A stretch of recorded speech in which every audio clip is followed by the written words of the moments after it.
In this video, I'm going to show you guys how to save a whole bunch of money by changing your own coolant. And in fact, I'm going to double the savings because we're going to change the engine coolant and also the hybrid coolant. And it's going to take less than 15 minutes. I'm going to show you guys a bunch of tips along the way. And I'm going to show you which coolant to use, where to buy it from, and how to look up this information. Stay tuned.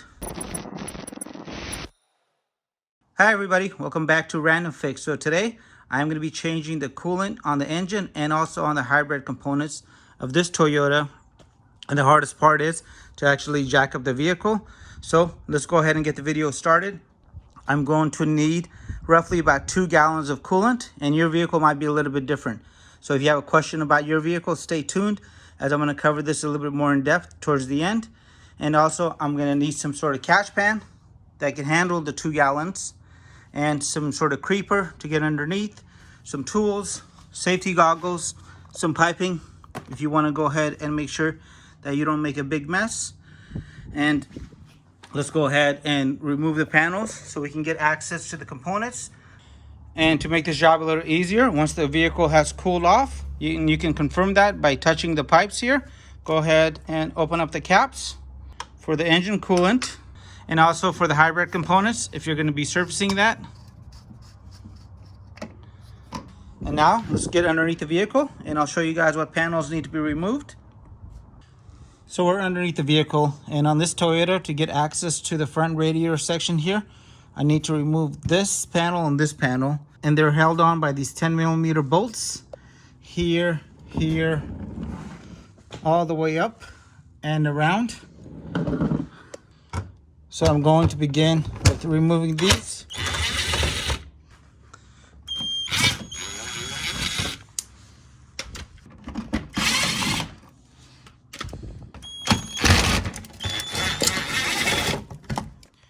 And the use of safety goggles are definitely recommended.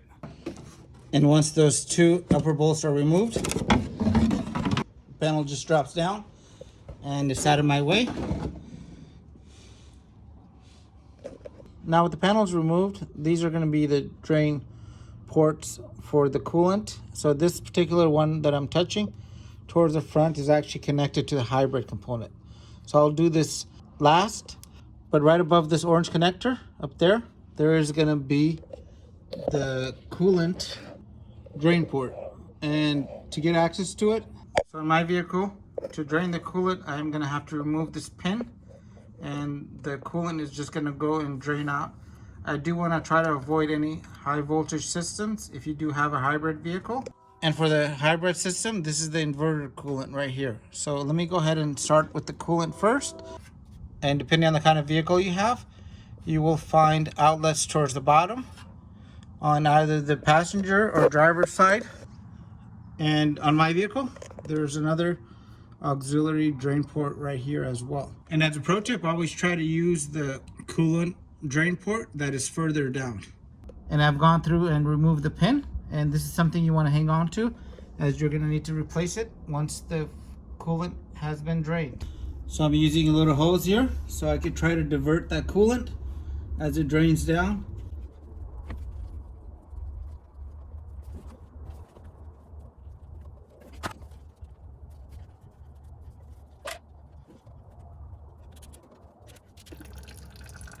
Now with that port open, all the coolant needs to drain. And to save time, once the engine coolant flow slows down a little bit, if your vehicle is equipped, go ahead and drain out the hybrid components here. Just turn the peacock to the left and let that drain as well.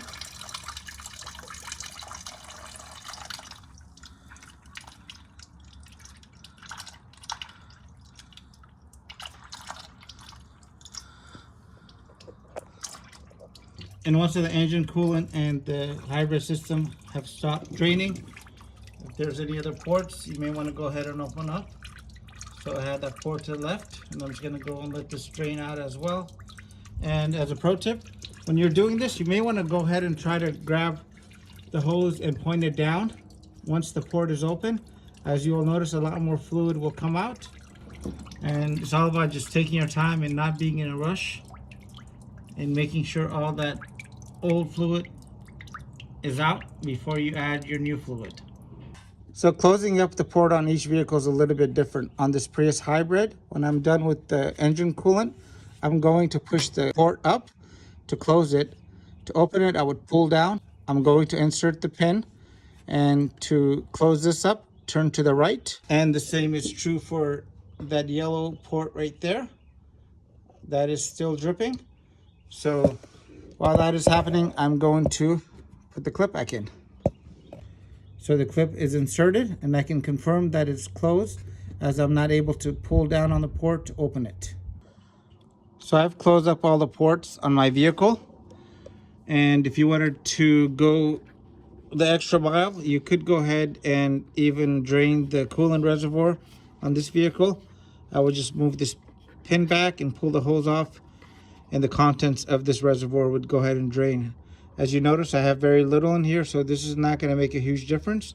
But if you want to get it A+, go ahead and drain this as well.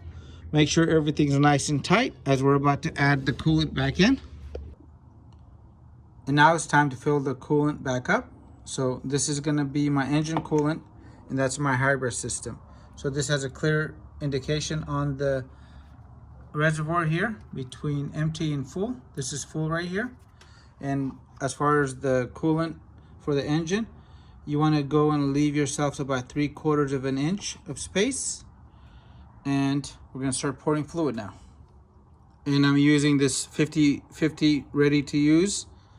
And this is going to be the Super Life fluid here. And this happens to be the manufacturer for the OEM. From my personal experience, this is a really good coolant if you don't want to break the bank.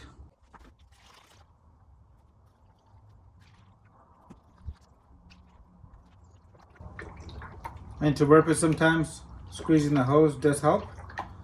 Get that fluid in there a little faster.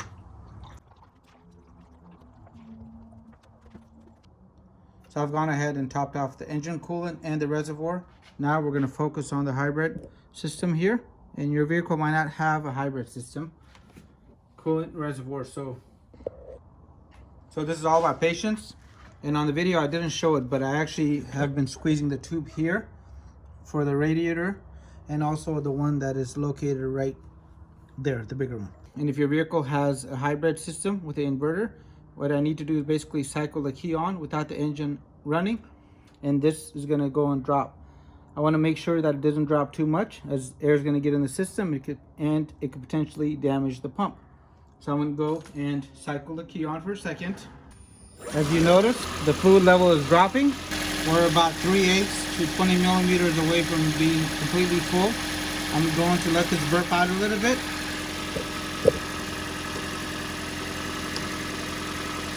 And once the burping is done, I've reattached the cap. I continue to monitor the level here. Once I have verified that there are no leaks, I'm going to reinstall the undercovers here. And as a pro tip, if you're doing all this work, you may want to consider the upper and radiator hose, radiator cap, and your coolant thermostat as well, as those can really be troublesome when they're not changed out. This vehicle currently has 130,000 miles, and the coolant has never been changed out. That's why I'm doing all of this. So take that few extra minutes and get the right parts and change them out. In the video, you might not hear me say it again, but please do not forget your glasses here, your safety glasses. And if you look, there's oil and coolant all over this, because accidents do happen and you want to keep it out of your eyes. With everything filled up, including the reservoir, the hybrid system, everything's nice and tight. I'm going to go take this vehicle for a short, quick drive and let it cool down and go and basically top off. I'm going to top off everything. As a helpful tip, try to go ahead and keep the radiator side uphill if possible, as this makes it a little bit easier to burp the system. And my hybrid system is right on point as far as the fluid level. However, my coolant level for the engine is a little low, and I'm going to top this off now. So I took the vehicle for a drive, and the following day, when the engine is nice and cool. So now you guys know how to change the coolant on your vehicle. And again, as I mentioned, you could do this on any vehicle. And to go ahead and source the parts, I recommend using Rock Auto. and I'll leave you guys a link to the parts that I used and a quick screenshot of what you're looking for. You're looking for an OE equivalent. I'll also leave you guys an Amazon link so you guys can quickly compare the prices, as Amazon is charging quite a bit of money for the OE fluids. And as I mentioned earlier in the video, as you're changing the coolant, it's not a bad idea to inspect the hoses or replace them, thermostat, or anything else that you see, including old rusted hose clamps, as they could really become a problem. And you probably have some other questions, so if you do, make sure you guys comment down below, as I'll do my best to get back to you guys.